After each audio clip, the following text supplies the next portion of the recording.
Gubernur Jawa Barat Ridwan Kamil menunggu proyek Jalan Tol Cilenyi-Sumedang-Dawuan-Cisumdawu rampung untuk memudahkan akses ke Bandara Internasional Jawa Barat (BIJB) di Kertajati, Majalengka.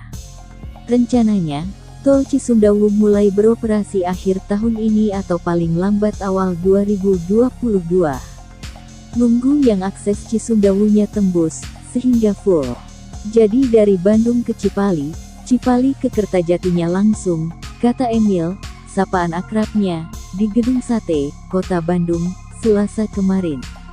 Emil juga menyambut baik dibukanya akses tol ke Bandara Kertajati sepanjang 3,7 km di KM 158 Tol Cikopo Palimanan Cipali. Dengan beroperasinya Tol Cipali, masyarakat tidak perlu melewati jalan arteri. Akses dari Tol Cipalinya itu memudahkan, ujarnya. Emil berharap seiring beroperasinya Tol Cisumdawu pada 2022 ditambah akses tol ke Bandara Kertajati, penerbangan akan semakin bertambah dan perekonomian meningkat. Saat ini, Bandara Kertajati sudah melayani penerbangan logistik.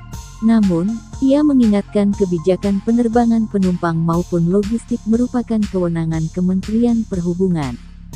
Rencana 2022 seperti apa? Mudah-mudahan ekonomi bangkit dan penerbangan bisa banyak, ujar mantan wali kota Bandung itu.